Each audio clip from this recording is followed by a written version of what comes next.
Arsenal Football Club fans in Uganda take a notch higher at the Millennium Grounds in Lugogo. All these are going to feature in our news tonight. To start off with our first story, President Yoweri Kaguta Museveni has threatened to sack underperforming parish chiefs in his latest war against poverty.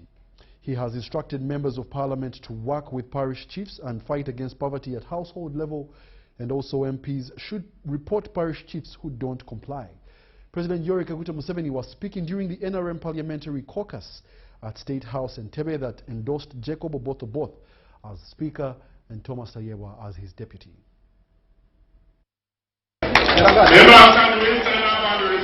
Speaking to the members of NRM Parliamentary Caucus at the State House Entebbe, Museveni took the entire afternoon meeting tasking the newly elected members of Parliament on fighting poverty, which he says has been identified by the NRM party as a major problem in the society. That politics should be what is to be done first and foremost. What is to be done, why, and how. What is to be done, why, and how. In other words, you start with the diagnosis of the society you are leading, and you find out what problem they have, and you participate in designing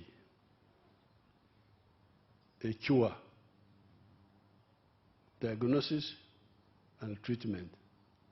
Now the diagnosis has already been done for you by the NRM. We have analyzed these problems, they are well known. He told the members to work with the parish chiefs to preach the gospel of wealth creation and report to him those underperforming ones. Now, instead of wasting time in Kampala, traveling, that's what has killed many MPs. Kampala, benchmarking in China, in India, in what? That's how we lose MPs. Your mandate is not in India, it's not in China. It is in Rajtura, or wherever you come from. So from now, go back to your constituency and call because you are a big person, member of parliament, chairperson of the constituency, of the NRM. Call the parish chiefs in writing. Ombaka wa parliament abayita mujje mu lukiiko. The member of parliament is inviting you, come to the meeting. How many parishes do you have in your constituency? Order them to go back, because these parish chiefs are paid salaries. It's their work. Anybody who does not come, note him, inform Chief Whip to inform me, and we sack them. Museveni discouraged the MPs against free cash offers to the voters, but instead empowered them to create their own wealth. Now, in your area, make sure that everybody has got land. Not use your money, not use your money, your salary. Keep your salary for your children. Don't give it to villagers. That's confusion. You are confused. You are confused. I led people in war to fight. I never gave them any money.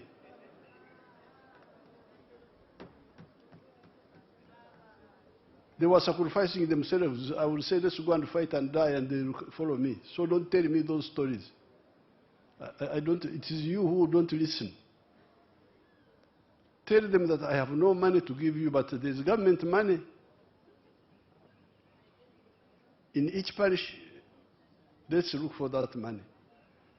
Now, once the all those who have got 1 acre, 2 acres, 3 acres, 4 acres go into this agriculture.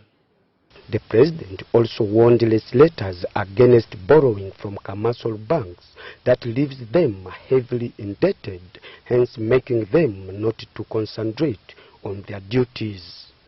Then, don't go into debts, avoid debts. Then the people come and see what you're doing. Say, I'm here, this is what I'm doing. I'm able to look after my family because I've grown 1 acre of coffee. The 12th Parliament will be voting for their Speaker and Deputy Speaker tomorrow on Monday as the 12th Parliament officially kicks off. The NRM MPs are expected to vote for Jacob Oboth as Speaker and Thomas Tayewa as Deputy Speaker, as endorsed by the NRM caucus. Philip Aguta for UBC News in Entebbe. In more news, months of consultation and intense discussions have finally shaped the NRM's leadership choices for Parliament. The ruling party endorsed Jacob Oboth for Speaker and Thomas Tayewa for Deputy Speaker. Leaders say that the process ended in consensus and Parliament prepares to vote on Monday. Endorsed by the Central Executive Committee and approved by the NRM Parliamentary Caucus, the decision is now official, signed and sealed. We invite the candidates in question to step forward. Jacob Oboth is the NRM party flag bearer for the position of Speaker of the 12th Parliament. It is a decision reached after months of consultations, days of discussions, and hours of deliberations. And his candidature is unlikely to attract significant opposition or controversy from within or outside the party. His disposition as a unifier, as a unifying figure, is of particular strategic importance at the time when the nation requires stable, inclusive, and effective parliamentary leadership. In making the decision, the ruling party appears to have avoided divisions many feared would emerge during the race. The resolution was adopted on the 24th May 2026 and was effectively signed by the national chairman of the party, who is also the chair of the NRM party, and the secretary general of the party. In this election, we shall apply page 1, eligibility for voting. All NRM members of the 12th Parliament are eligible to vote. The NRM legislators also voted for the party flag bearer for the position of Deputy Speaker, settling on Thomas Tayewa. Because I know that Honorable Tayewa is having institutional experience, and the Speaker, we voted well. You know, the party is bigger than all of us. They had reasons as to why they chose the people they chose. Facing a resolution of all the SEC members, and the presenter of the resolution is not even the Secretary General, but the President himself. It was a hard bargain. Some legislators who had earlier shown interest in the positions eventually stepped aside. Independent but NRM-leaning legislator Persis Namganza Princess is among those who withdrew from the contest. Of course, me as a person who believes in the party principles and standards and processes, I have to abide by that. I want to congratulate them, Right Honorable Jacob Oboth and Right Honorable Thomas Tayewa for retaining his seat, and for the other one to have been nominated. I accept to be bound by the decision of SEC, the Central Executive Committee, so that we can go forward as a country. Tomorrow is another day. Let us see what comes next. As a cadre, I accepted to step down, and I'm going to inform my friends and my supporters. I've even already told everybody that according to the chairman's guidance, I have stepped down for the candidate of Deputy Speaker. The duo welcomed the endorsement, pledging to put right what went wrong. To reform that house, to change it completely, I don't need more than 1 hour. of reform, because I only need to follow processes. I think that is where we had a lapse as a leader, and I want to take this opportunity to apologize to the nation. And tomorrow, as we go out for the first sitting of Parliament where Speaker will be elected, I still count on the support of our members that will be able to make a statement to the whole country that this was by consensus and not coercion. The two will now face opposition candidates for the top parliamentary positions on Monday, when members of the 12th Parliament cast their votes. Henry Okrut, UBC.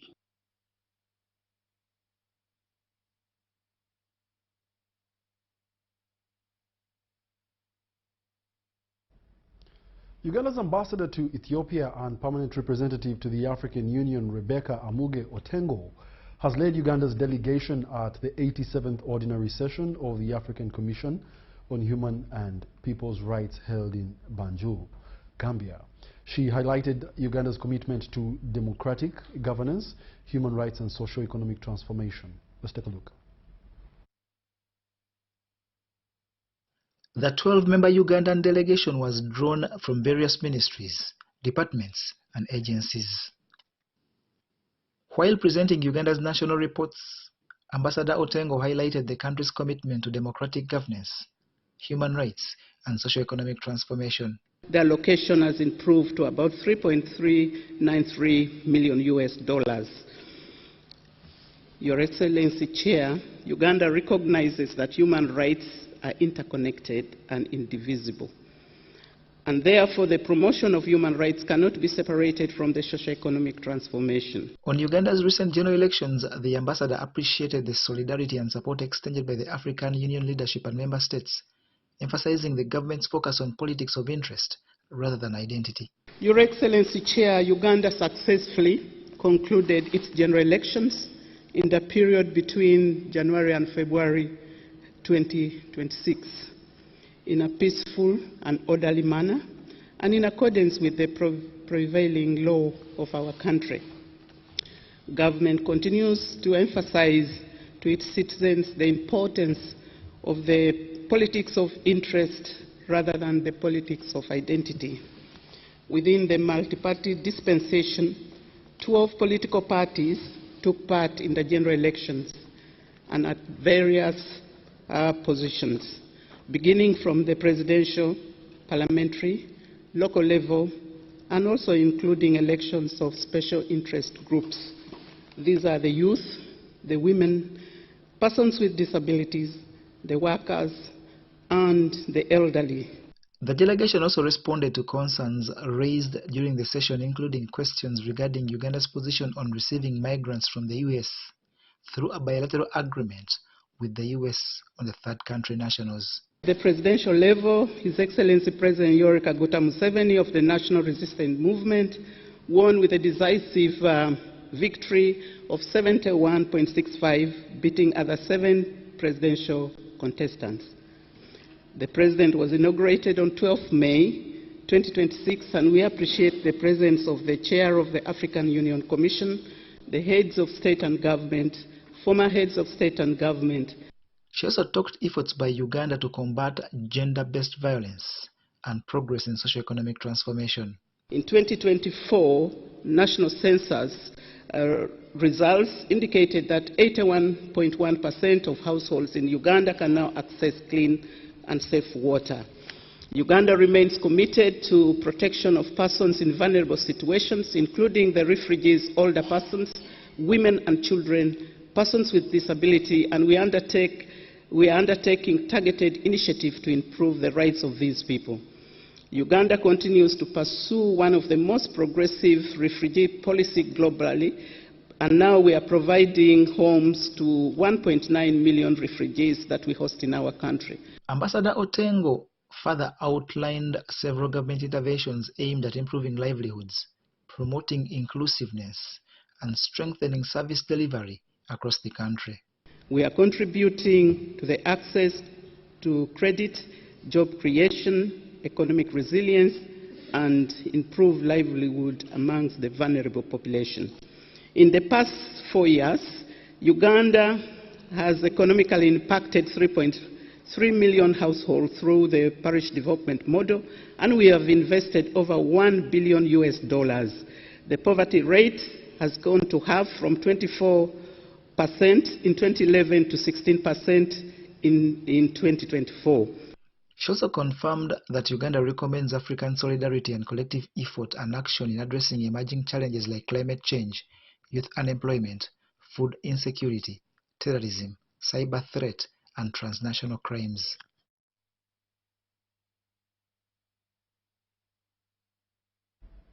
And in more news, Kawempe South B NRM party leaders have recognized the contribution of the Director NRM Mobilization, Rosemary Seninde, describing her work as instrumental in strengthening party structures and improving grassroots coordination. According to party officials, the mobilization efforts increased participation in party activities and enhanced organization and community levels. Leaders attributed the party's recent electoral performance, often referred within party circles as a strong showing in the 2021 general elections.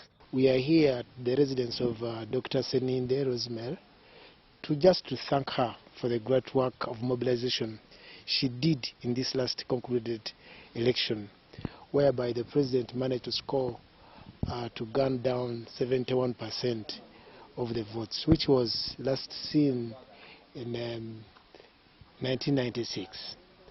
And we thank her for the strategy she came up with as a mobilizer, because we are mobilizers, as a mobilizer of 63 strategy, which was very, very, very good, which was involving every member of the structure on the ground.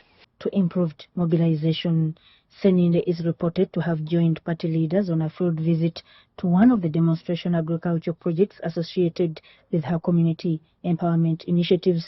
I'm grateful, I'm equally grateful and humbled to see that there are Ugandans who can come and say thank you.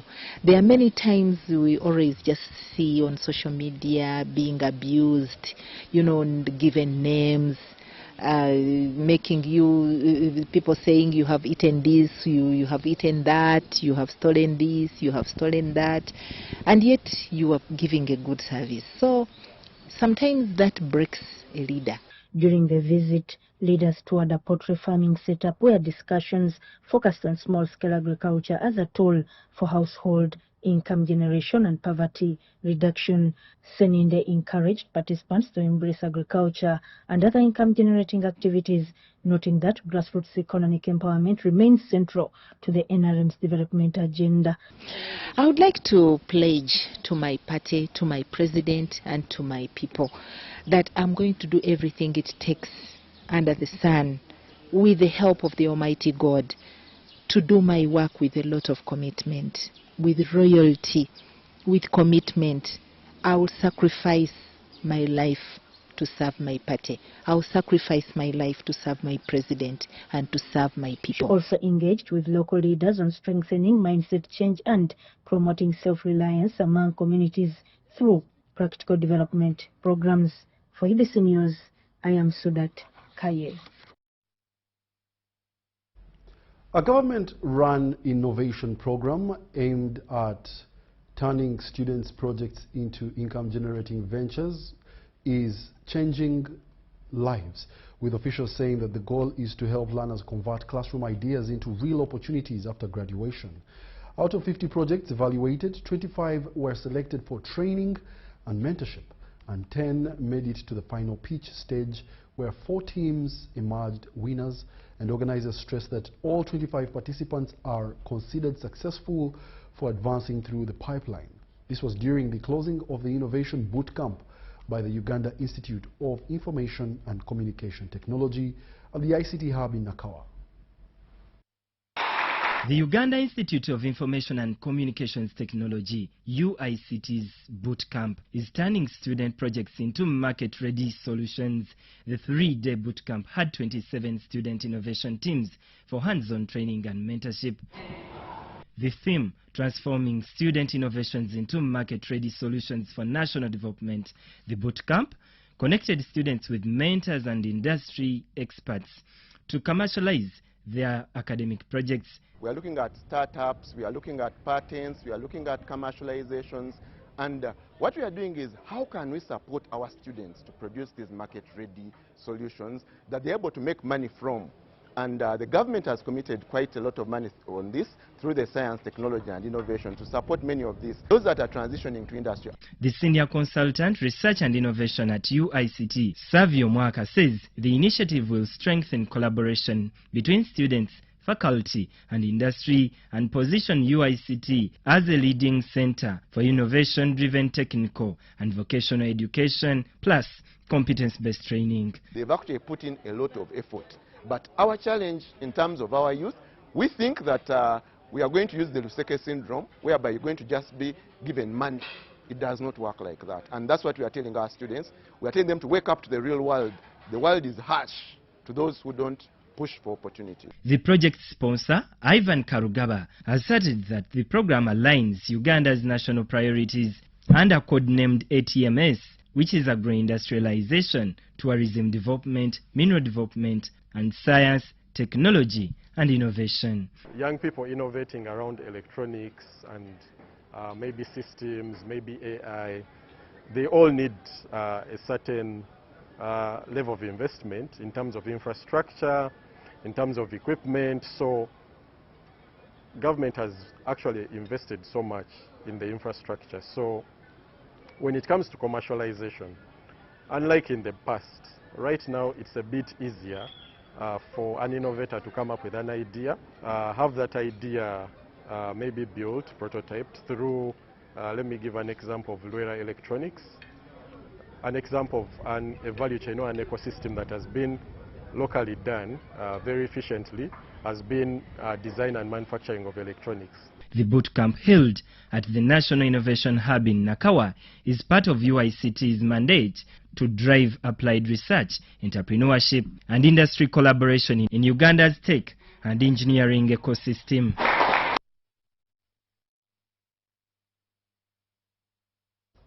Soroti City has officially sworn in newly elected political leaders with the new administration promising improved service delivery, unity and accelerated development. The ceremony held in Soroti City saw City Mayor Francis Esudu Obonyo, division mayors and councillors take oath before Soroti Chief Magistrate Her Worship Hilda Bakanansa Walaga, assisted by Assistant Returning Officer Luke Osele.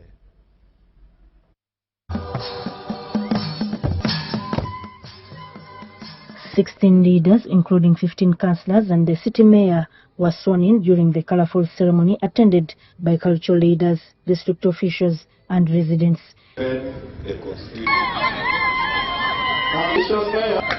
The newly elected council leadership included Faith Nagawa as Speaker and Patricia Ayo Elobo as Deputy Speaker. I, Nagawa Faith, swear in the name of the Almighty God that I will at all times well and truly serve. Right Reverend Dr. Joseph Esiru Oliach, Bishop of Soroti Catholic Diocese, called on leaders to embrace servant leadership, seek God's wisdom and remain committed to the people. A good name is more desirable than great riches and high esteem than gold and silver. So seek to preserve your name, the name of the city. And you are the light of the world, so salt of the city and light of the city. And when you prioritize God's plans for his people, hear what the Lord said to Solomon. I give you also what you have not asked, both riches and honor. Mayor Francis Esudu pledged to work closely with government to improve services and transform Soroti City. I will deliver my services. I will work together with the government in authority. I will work with the cultural leaders and together with you, my friends, to bring the change and the change that you deserve to Soroti City. It is a city which is developing. I also want to thank the outgoing government. Former Mayor Joshua Edogu appealed for unity and teamwork. We want to be neat even when we are smallest in terms of area. We want to be smart, even when, in terms of population, we are deficit. There's a lot we can do. Soroti City is an agricultural city, not aviation. Soroti is not even an airport. Arua is an airport. Entebbe is an airport. Resident City Commissioner Mike Okrut urged the new administration to fight corruption and prioritize effective service delivery for the people of Soroti City. I have also said the slogan issued by His Excellency the President of no sleep and no corruption must be observed to the dot. Already you have seen that a few of our technical staff have fallen short of observance of no corruption.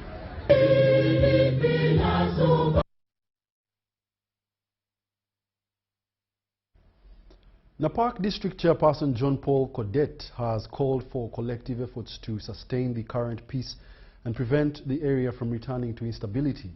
He said this during the swearing-in ceremony for the 4th Napak District Council at the Napak District Headquarters in Loki Tedet Town Council. The 4th Napak District Council has been sworn in, led by District Chairperson John Paul Codet and 33 councillors. I, Codet John Paul, swear in the name of Almighty God. The swearing-in ceremony was presided over by South Karamoja Chief Magistrate James Opio. Charles Amey was voted District Speaker after getting 13 votes out of the 32 valid votes. He beat 3 others.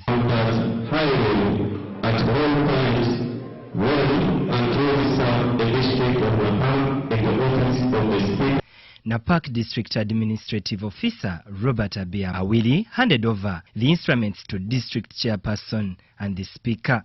Napak District Chairperson John Paul Codet called for collective efforts to sustain peace and security in the district. So that we empower the local people to hold peace themselves than looking at the security.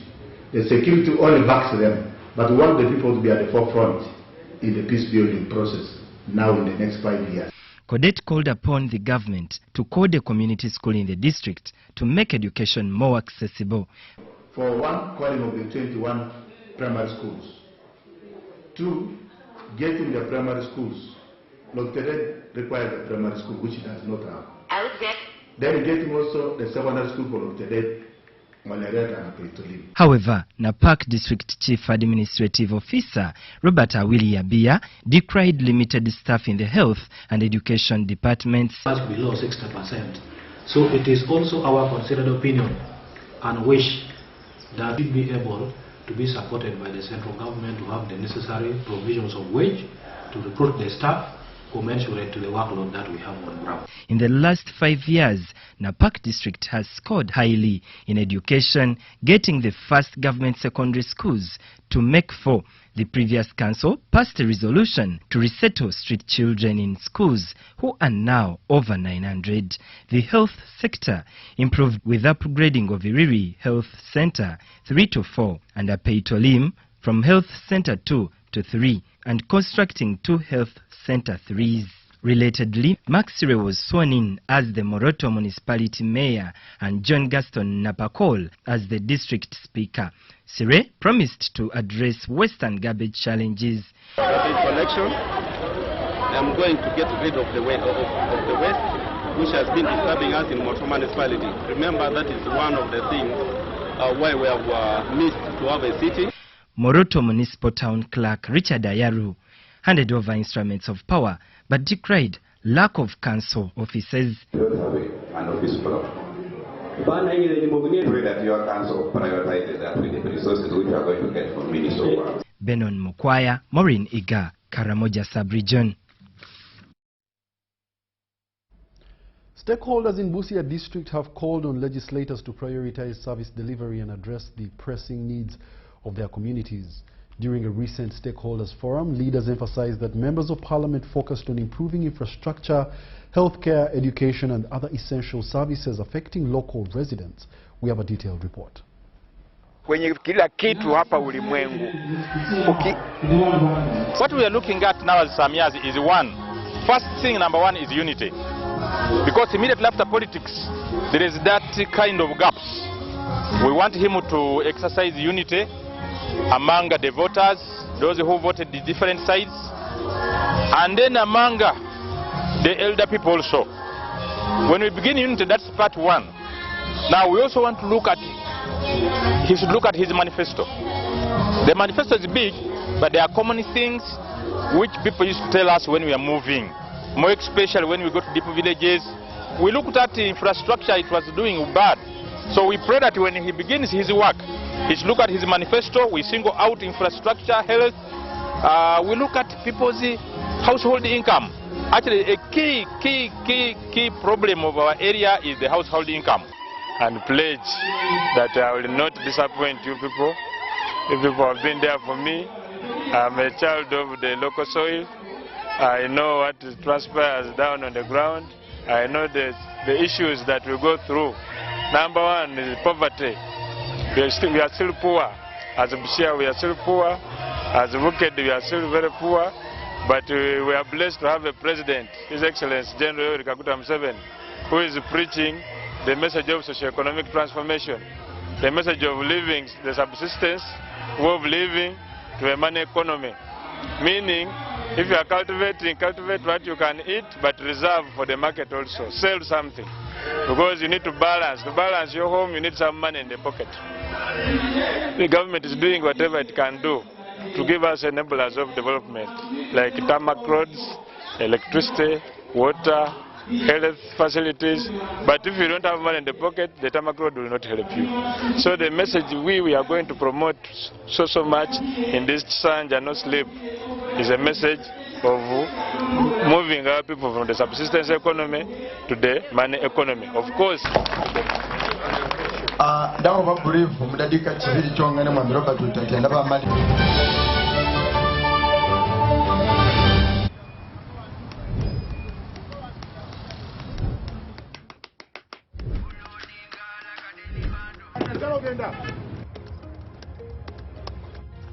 And that's it for today. Till the next episode.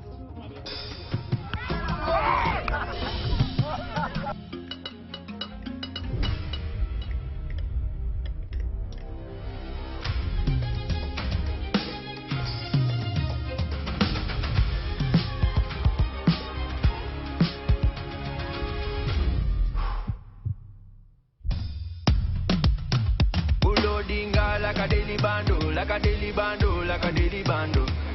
Omulirongo ulira muli momotsema kukankana like drums.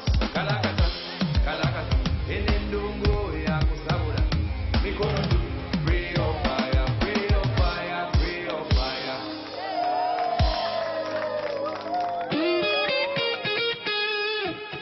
It's our mission to secure your money. Protecting your money is as important as earning it. It is for this reason that the Deposit Protection Fund of Uganda, DPF, was established by the government of Uganda to provide deposit protection to customers of regulated financial institutions. In the unlikely event that your commercial bank, credit institution or microfinance deposit-taking institution fails, the DPF will pay you up to 10 million Uganda shillings. Keep your personal information such as national identification number, mobile phone or an alternative bank account updated with your banker. Terms and conditions apply. For more information, contact DPF at Aha Towers, Plot 7 Lodell Road, Kampala. Call 0312-206-400 or visit our website at www.dpf.or.ug.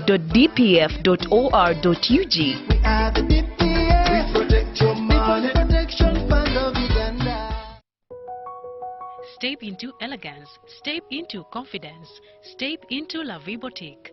Located at Grand Imperial Hotel, Shop 6 and 8, right behind Bank of Uganda. La Vie Boutique brings you high-class corporate and casual wear for men. From sharp designer suits and crisp shirts to stylish casual t-shirts, tracksuits, shoes and accessories, we've got everything to make you stand out. Call us on 0772 419 181 or 0705 555 558. La Vie Boutique, where class meets style.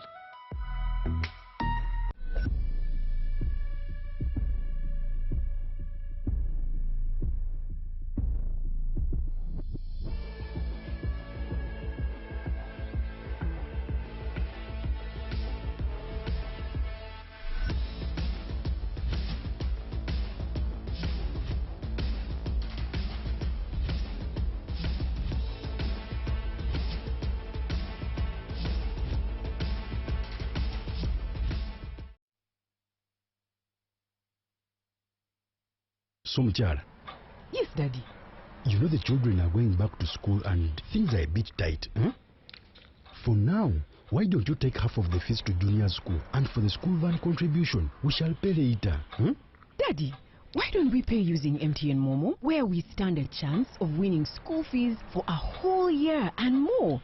By the way, you can also apply for a school fees loan, and also participating schools can win a school van. That's right! Win school fees for a whole year and more. Get Momo goodies and a school van for participating schools. You can also apply for a school fees loan. Simply dial *165 *80# or use the Momo app.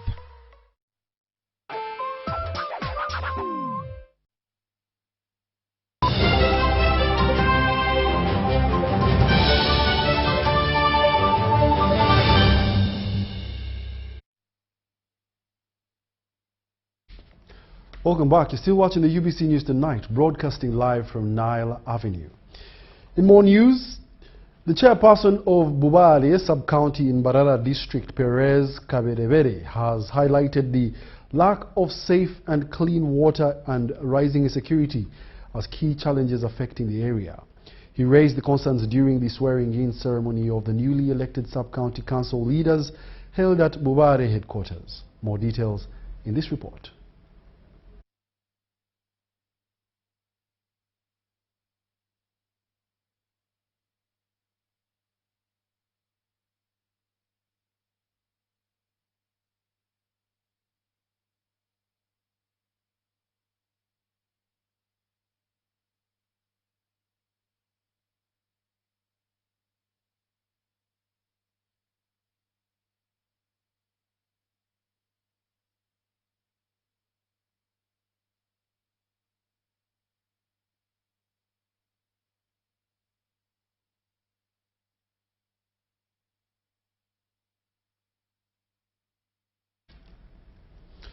We do beg your pardon. We'll bring you that story later on at the 10 o'clock bulletin. The tourism sector receiving a major boost as the European Union injects 15.5 million euros as support to strengthen the country's tourism value chain is a major milestone to the sector. The European Union ambassador to Uganda, His Excellency Jean Sadek, made the pronouncement while addressing the Pearl of Africa Tourism Expo closing ceremony at Speak Resort Munyonyo. For the European Union, tourism is more than an economic sector. It is a powerful tool for development. It creates jobs, especially for young people and women. It supports local businesses and value chains. The European Union has injected over 15.5 million euros, approx 55.8 billion shillings, to support the tourism sector in Uganda. We are officially launching a new flagship initiative, the Sustainable Tourism Value Chain Initiative, with a budget of 15.5 million euros. The European Union ambassador to Uganda, His Excellency Jan Sadek, says the initiative will support a 4-year project to promote tourism in the European markets and promote linkages among the local tourism commodity producers. This program, ladies and gentlemen, represents a new chapter in our cooperation. It is ambitious, comprehensive, and designed to respond to the needs of the sector. For the next 4 years, it will support the development of tourist destinations across Uganda, improving how sites are organized, connected, and experienced. It will strengthen Uganda's international marketing, especially in key European markets. The Permanent Secretary, Tourism and Antiquities, Doreen Katsime, says this year's Pearl of Africa Tourism Expo has hosted the biggest number of exhibitors. This has been the most memorable Coate that we've had in the last 10 editions. It has had the biggest number of exhibitors. Over 1,200 registered to join this Coate. We've had over 120 hosted buyers. So we've had people from the farthest ends of the world. The Chief Executive Office of Uganda Tourism Board, Juliana Kagwa, gave an account of the 3-day tourism value chain actors. We've just given out 10 awards focusing on sustainability and productivity in tourism. So we have rewarded the private sector for all the work they're doing to drive this engine called tourism. Tourism, as you know, is private sector led, and actually the 3 days themselves have been about the private sector. So we've had all the players in the tourism value chain in Munyonyo for 3 days.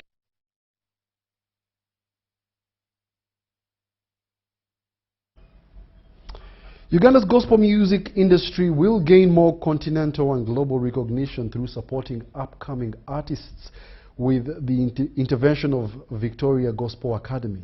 The founder of VIGA, Nicholas Nyombi Prince, while unveiling the 13th edition of the awards slated for 26th September 2026, said that they have grown into a deal to reckon with. Let's take a look at the highlights. Established in 2007, VIGA Awards under the Victoria Gospel Academy have grown into the country's major platforms for honoring gospel artists, producers, worship leaders and creative.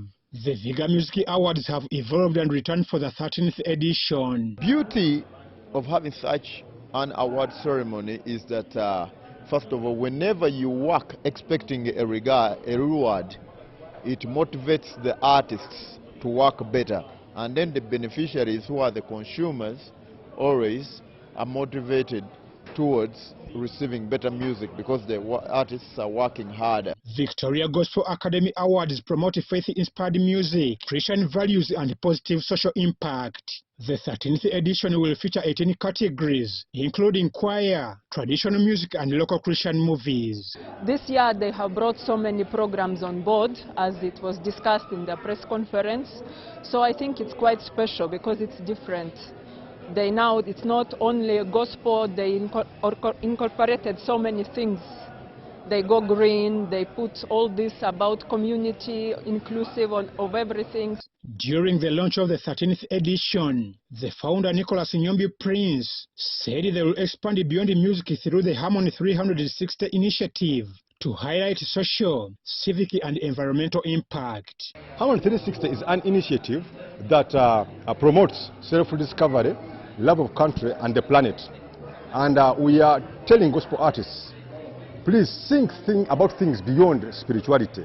Things about the human being 360. Think about love. Think about tourism. Think about the governance of this country. You know, everything, because we believe that a 3-minute song or a movie can inspire someone to actually change their life. We have seen this with movies, and people can earn out of it. And this year we run with the theme, Let's Go Green, because we want to promote eco-stewardship and environmental responsibility. The 13th edition is slated for 26th September 2026. Will commence with the auditions across the country. The person will vote once, and once your vote is submitted, it will be shown online. How authentic and transparent will the system be? It's a system developed by experts, and it has no corruption. It has no relative.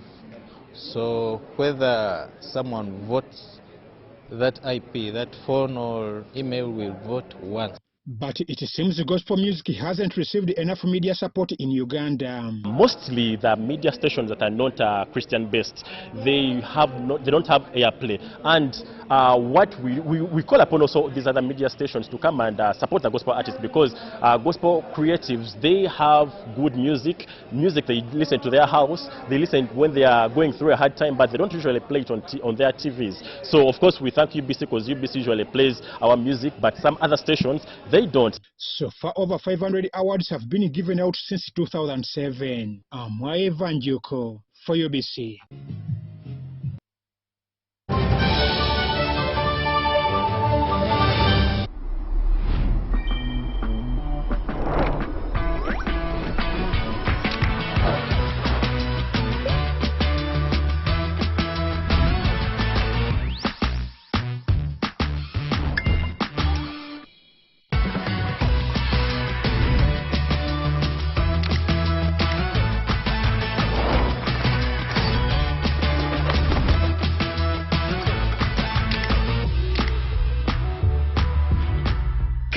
50 series. Perfect snap, any zoom. Enjoy 9 GB free MTN data valid for 3 months. Available in any Techno or MTN outlet near you. MTN is regulated by the Uganda Communications Commission.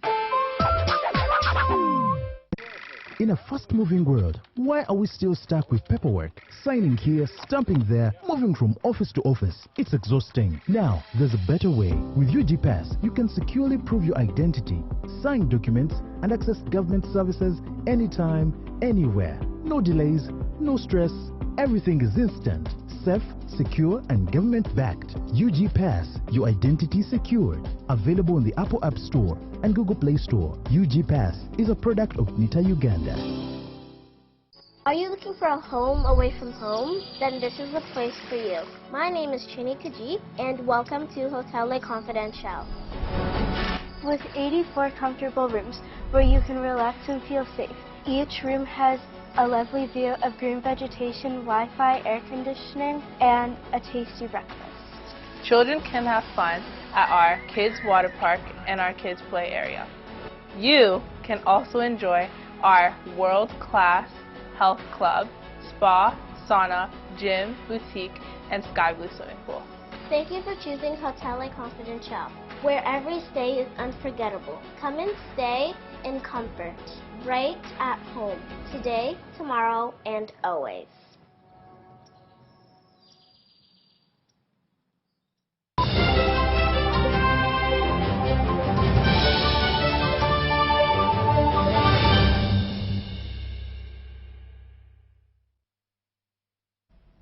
Welcome back. You're still watching the UBC News Tonight. Smash Club are champions of the just concluded Betika Smash Premier League 2026. In this game, 4 clubs participated in the 10-week league played at Smash Paddle in Bukoto near Kampala.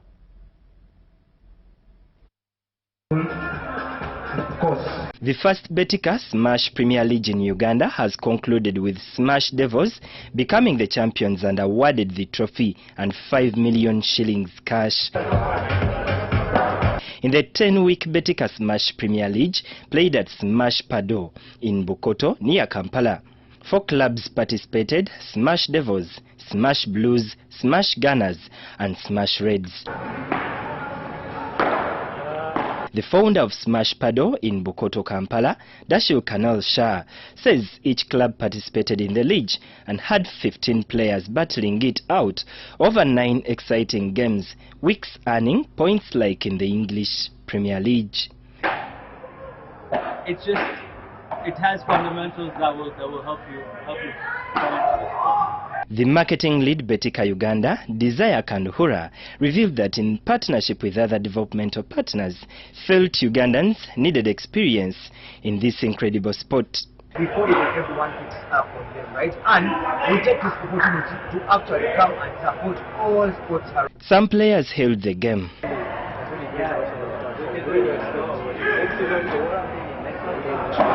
Here, we've enjoyed the league thoroughly. It's been very entertaining, very competitive. It's the first time I've been part of something like this. I'm really glad that Smash arranged this. Benon Mokwaya, Salongo Kasvante, UBC. What is in a name? Allow me close this bulletin by saying thank you for being a lovely audience. My name is Wadulo Arnold Mark. Dorothy Namuyomba is on sign language. See you at 10.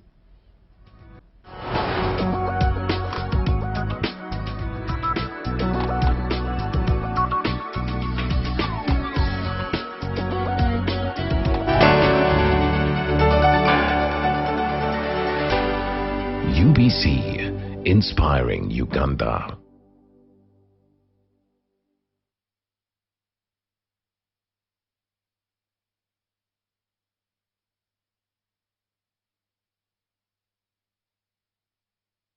Exercise can't be sustained. Eating can't be stopped. It's even harder to lose weight. Come and give it a try. Genshikang L-carnitine chromium capsules. Plant extract, scientific ratio. Take 3 capsules each time. The active ingredient accelerates fat burning,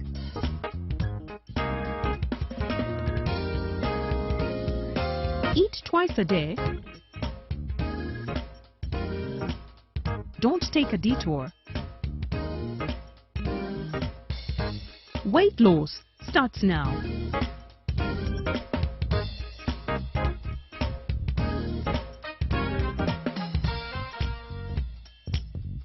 Ginshikang L-carnitine with chromium capsules helps you stay in shape. Please follow medical advice when taking this product.